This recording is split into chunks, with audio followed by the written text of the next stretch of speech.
is a doozy. Like you have a sort of viral video back when Liz used to be a co-host on my show where you talk about civil asset forfeiture. It's probably got like 40,000 views. So we've covered it. I haven't seen something as ridiculous as far as these articles as this next one I'm about to bring up here, Nick. And I got two headlines. So let me show you the first one to give you to Bill. This is the one we're just showing the headline, not gonna read the article. Or maybe we will if we have a little extra time. Here's this one. Kansas and California cops use civil forfeiture to stage armored car heist, stealing money from earned by licensed marijuana businesses. Basically, licensed marijuana businesses. They basically stole all their stuff. It's civil asset forfeiture. Stole a bunch of shit. I tell you, that's one. Tell you guys, the police are the biggest gangsters in this country. Like, this is gangster ass shit. The same way it was supposed that there's gangsters in LAPD. Cops, like gangsters, use civil asset forfeiture to steal wealth and resources from the working class, because a lot of times they don't have a legal ground to do it, and the cops know they don't have a legal ground to do it, but they rely on the fact that they steal money from poor people, that it will cost more in legal fees to get what they stole back. So they literally rely on the fact that people don't take them to court because it'll cost a ton of resources, which also leads to them targeting poor people, because there have been countless civil asset forfeiture cases that actually have been overturned because cops broken the law. But so it's a good overturn rate. It's a good overturn rate in those cases. I remember reading about it a couple of years ago. And that's why I say cops drain the resources and wage class war against the working class, because even if you get your shit back via civil asset forfeiture, you're at a loss via legal fees. You guys see how they serve as a regressive force that steals the wealth of working class people? Well, at least Black Americans, because we are the ones who this is the same windows policed, right? This is the same reason for ticketing too. You have a ticket, and then you ever notice in California, and when Rome was out here, he got a ticket. In California, it costs more to fight the ticket than to just pay for the ticket. Yep. You see how stupid that is? Like, if you want a bail, you got to do this thing where you pay a bail. Like, basically, you're not paying a ticket, but it's like you're putting up funds, like almost like you're putting up funds to go and say, I want to fight this. And then you got to take out time from work. You see why they target? Because they know most people who are poor, they're living check to check. They can't work. They can't take off time from work. They don't have no paid sick leave. They just got to keep going. So the likelihood of somebody fighting this, they know is very, very, very, very low. They know that. That's why they do it. And this leads us to this article here, Nick, and this is from Truth Out. Police are abusing civil forfeiture laws to seize cash for themselves. This is pretty disgusting. And this is from yesterday. This was dropped yesterday. And I'll just jump right into the article here. Crystal Starling, that's the name. Crystal Starling awoke to banging and shooting on October 29, 2020. The police smashed open her apartment door in Rochester, New York, and ordered everyone on the ground. More than 2 years later, I think it's Starling, is still fighting to recover $8,040 she lost in the pre-dawn raid. The case is one of thousands showing the need for the Fifth Amendment Integrity Restoration Fair Act, House Resolution 1520, a bipartisan effort to curb forfeiture abuse nationwide. You see this? To curb, not stop. Yeah. Another just bullshit reform. But let me continue. Starling saw firsthand what can go wrong under current federal law.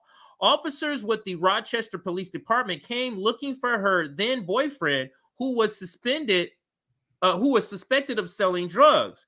He was sleeping in the apartment. The only other occupant were Starling and her grandnephew, a child she had cared for since he was 10 months old. The police found no drugs in the apartment, but the search produced something else. While rummaging through cupboards and drawers, officers found Starling's cash in a bedroom dresser and pants pocket.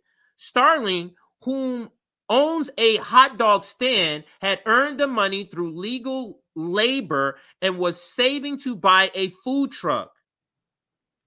She never consented to her then boyfriend alleged activities, and the police did not accuse her of any wrongdoing, but they seized her money anyway.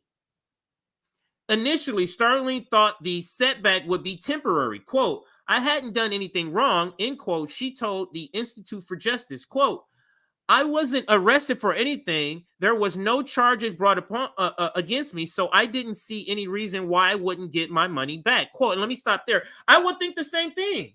It'd be like, oh, they got, it was kind of hectic. They run in and got stuff. But now they figured out, hey, I'm legit. I got a business, blah, blah, blah. He didn't, no drugs. Everything's cool, right? Nope. This was her first mistake, or her first mistaken assumption.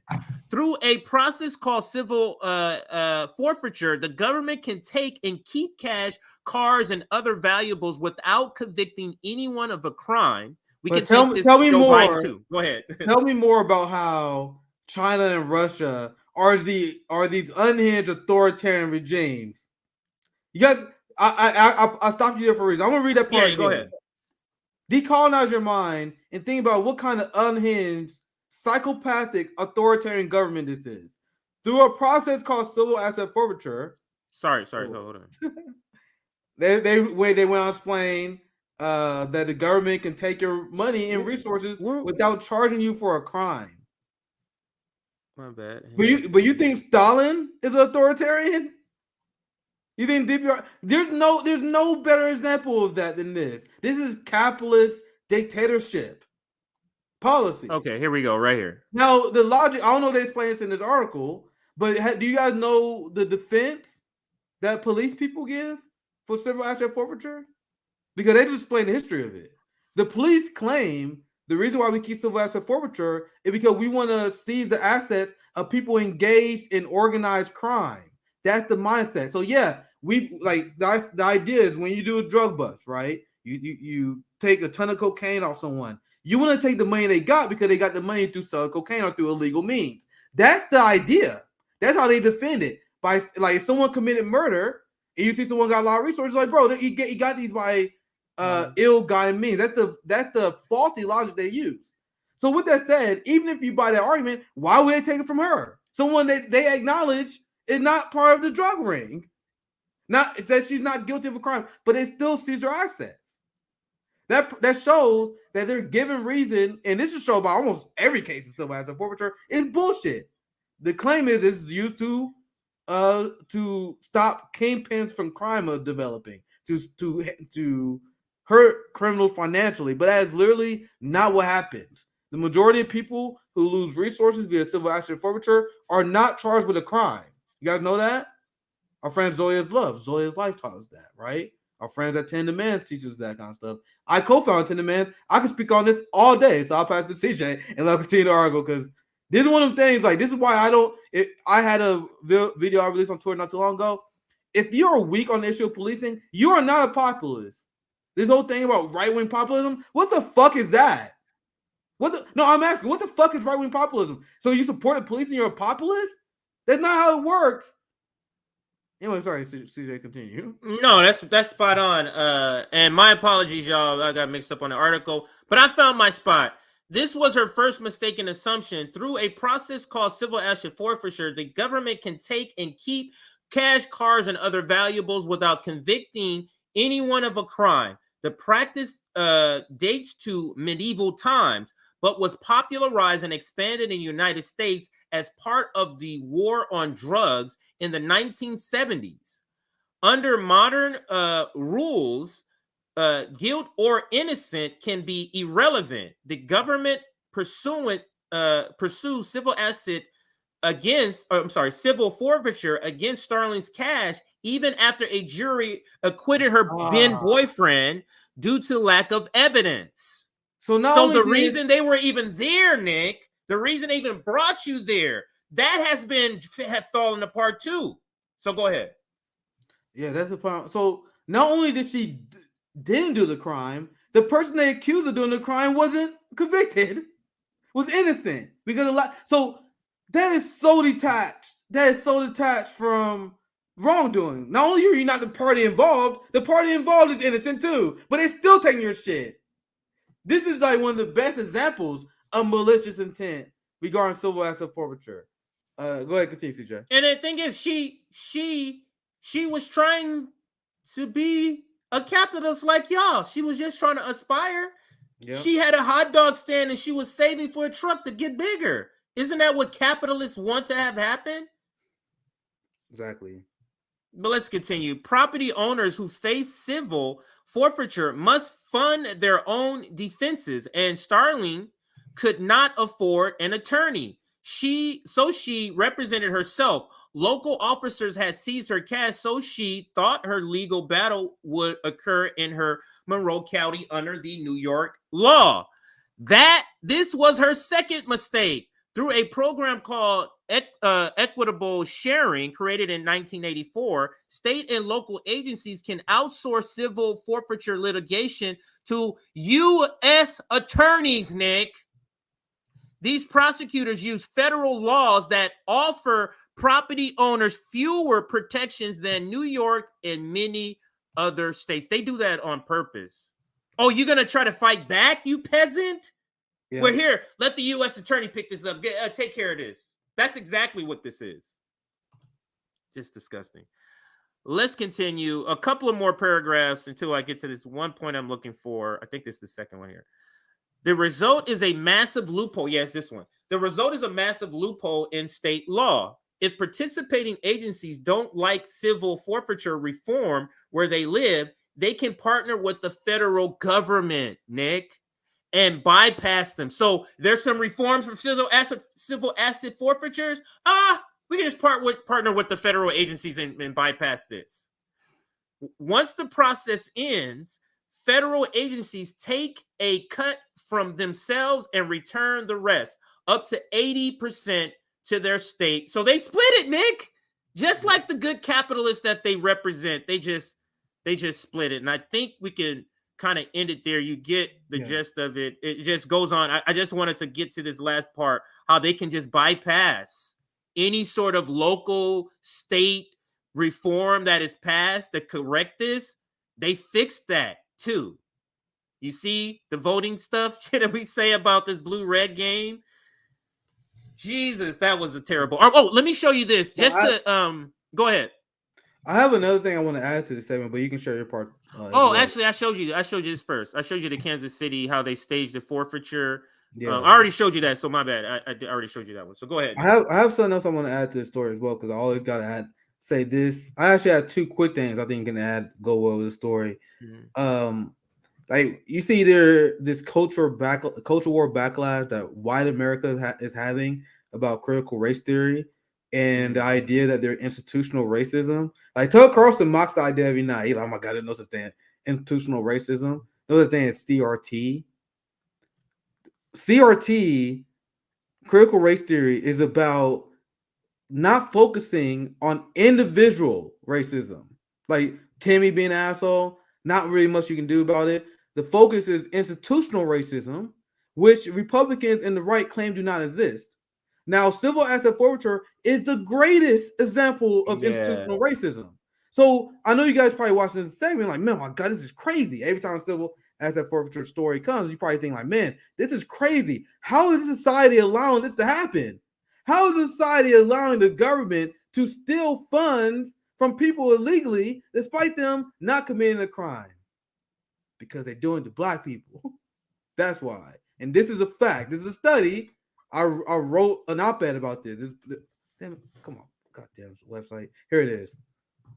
And this is what white America don't want to talk about. This is institutional racism.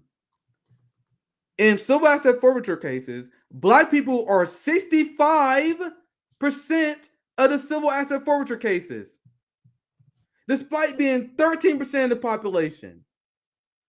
Now, why is that? Because of broken windows policing. because our community is over policed. So we are the ones who most likely gonna have our shit stolen. And that also goes back to the point I made earlier on the statement. They go after poor people because poor people can't win in can't legally defend themselves in the court of law. Who are the weakest people in terms of legal power in this country? Other than probably indigenous people or black people, right? So that's why black people tend to be targeted, correct? So civil asset forfeiture is a state-run operation that seizes money from black people and workers and transfer it to the capitalist class. And I see some person said that 17 million in 3 years is not that much. That's one state. The study is done in one state. You guys know that? This is literally just a South Carolina study. And there's been studies because in my op-ed I researched multiple of these. When it comes to civil asset forfeiture statistics, they're not national statistics. It's based on state. So there have been multiple studies done where you look at South Carolina. There's another study done in Pennsylvania. Every single study done on civil asset forfeiture case, there was one study I saw the number was as high as 70%, CJ, of the cases were black. And you can look at it, look at the statistics. Every single place with civil asset forfeiture, the majority of people are black. And it's 17 million in 3 years is literally one state. And to be clear, the guy was being good faith here. He said, okay, that makes more sense. That comment we put up there, that guy was just learning something. He was in good faith. He said that makes more sense, right? So that's how I frame it. That's why I don't consider Democrats to be anti-racist. In fact, I consider them to be as big of an enemy to black people because Democrats in blue cities support this stuff, and Democrats support running on increased police budgets. So unless you are against civil asset forfeiture in our police state as we know it, you are not anti-racist. You're not anti-black because this is way more significant than Lucy saying some racist shit on Instagram. Because that's what, remember the poll, the study we showed? Yeah, they showed that most white non-black, actually it's non-black because everybody, non-black people care more about individual racist, Karen-like behavior than they do institutional racism. So I, like, whatever, I don't care if Lucy don't like me. Yeah. I just want the system not to be racist. That's just my personal opinion. You know what I mean? Lucy can see me walking and say the N-word 1,000 times in her head. I don't care as long as I'm treated equally under the law. You know what I mean? Right. And if we had a trade-off, I mean, which one would you pick? Like, you could call me the N-word up the yin yang as long as the police aren't racist. Yeah. You know what I'm saying? Like, dropping bombs in Somalia. Yeah, like, I'll take that trade-off. Yeah, just to finish my thought, to that point, and that study shows only non-black people care about that individual Karen shit. Meanwhile, black people are like, no, we don't really care about that. We care about institutional racism. We care about what the system is actually doing for us. Yeah, because we can handle individual shit. Nigga want to get racist in persons. Like, we can handle that. Don't worry about that. That's not what we can't handle ourselves. You get what I'm saying? Like, we can handle a Karen in person. Yeah. It's the problem is the system. Yeah, well said. And I have one last thing I want to add to this. Just real too quick. You gave me an excuse to show this. This Washington Post article says civil asset forfeiture took more stuff from people than burglars did last year. This is a point I make all the time. See, I'm locked out, so I can't really show you the article. Yeah. But it said law enforcement took more stuff from people than burglars did last year. Now, if you pay attention to corporate media, you would not know this. You would not know that because all they do is fearmonger over the other. Oh my God, there was a murder over here. There's a crazy shoplifting epidemic. That is what they're now pushing. You've seen this a lot. I've seen this headline so many times I decided to flag it. So I think this is a good time to squeeze this part in. Yeah, absolutely. Quick interjection. So, and there's been multiple headlines. This is a headline I saw yesterday. I decided to tweet about this because there's it happens every 2 years, maybe sooner than I think. Like every year or so, there's this coordinated media push to, oh my God, there's a shoplifting scourge. They do that to justify and manufacture consent for police spending. You guys understand? That's what it's for. So I'm gonna read this headline. I'm gonna make my point. A tiny number of shoplifters commit thousands of New York City thefts. Be afraid of the shoplifters, CJ. Be afraid of your neighbor. The shoplifters are coming. And not just this story. The reason I'm covering this, because it's an epidemic that happens every year. Here's another one. You guys see these websites are all shit. But this from Forbes. Shoplifting has become a $100 billion problem for retailers. Here's the New York Post on that same thing. Shoplifting has reportedly become a $94 billion problem for U.S. retailers. You guys see the focus of the mainstream media? They talk, oh my God, look at these businesses where people are stealing from. Do you guys know civil asset forfeiture and wage theft costs the working class more money than shoplifting does? Where are the nonstop articles and headlines over wage theft, which is one of the biggest crimes, period. Yeah. White collar crime in terms of money lost. We just covered civil asset forfeiture, how cops are stealing resources and funds from the working class. But if you watch Morning Joe and MSNBC, you would never hear them mention that. It's nothing but pro-cop, sycophantic, worshiping the entire show. So that's my quick interjection. I'm asking you guys the rhetorical question. Why do we see all these headlines fear-mongering over shoplifting and crime in general, but not over wage theft? And if you want to do the fear-mongering, I guess, okay, that makes sense. But you would think for every one or two shoplifting story you see, you would see like 5 or 6 wage theft, civil asset forfeiture, because it's more prevalent to our lives. So you see, the United States media, they represent capitalist interests because they're going to run the shoplifting stories all the time because that is in the capitalist class interest. They're not going to run stories talking about how your employer is stealing from you. They're not going to run mini stories about civil asset forfeiture. They exist. That's why we're able to quote this kind of stuff. But compared to the prevalence of the fear mongering, be afraid of your neighbor. This guy killed this person. This person was kidnapped. Oh my God, be afraid, be afraid, be afraid, be afraid. That's all the news is. Got people it bothers me. You guys can tell it bothers me because I got people in my family. I'm not gonna call them out. These motherfuckers are afraid of their family. I got people in my family. I'm not gonna call them out. They're afraid on them shadows. It's crazy because I love my niece to death. I mentioned it during my worker strike back speech. And I'm pretty much done, CJ. In my worker strike back speech, where like my niece don't go outside. Like she's like 9 now. Like bro, we was everywhere outside. Now I'm not a parent, so I cannot speak. But why do people feel like it's way more dangerous for kids to play outside compared to my day? Now kids can't go outside the yard. Gotta be within eyesight. Now, if you look at the stats and you look at the numbers over the decades, it's safer than ever. You guys know crime was worse in the 90s. It's going down. Yeah, it's going down. Now. So why was 90 kids and 80 kids like myself and CJ, why are we allowed to play outside, but kids are not allowed to play outside now, even though statistically it's safer? That's because the media have got people afraid of their fucking neighbor, because if you turn on the local news, they're not talking about corruption. They're talking about your evil neighbor, some evil person doing something evil somewhere. There's some person doing something evil somewhere, so you gotta be afraid. Can't have your kids go somewhere, you might get kidnapped. So it might evil happen to them, which is the risk of life that we have accepted as a species forever. Then 24/7 news outlets came. People see the amount of murders and deaths, even though it's way less than used to be. Then they get scared. They get scared of shit. And I'm not a parent, so I'm not passing judgment here. Because I feel it with my niece. There's overwhelmingly sense to protect them. But and when you live life, there's an inherent risk involved. Now people are afraid to do shit because they see the news that scared the shit out. Oh my God, I can't go there. What if something happened? What if I get murdered? What if I get attacked? That's life. Yeah.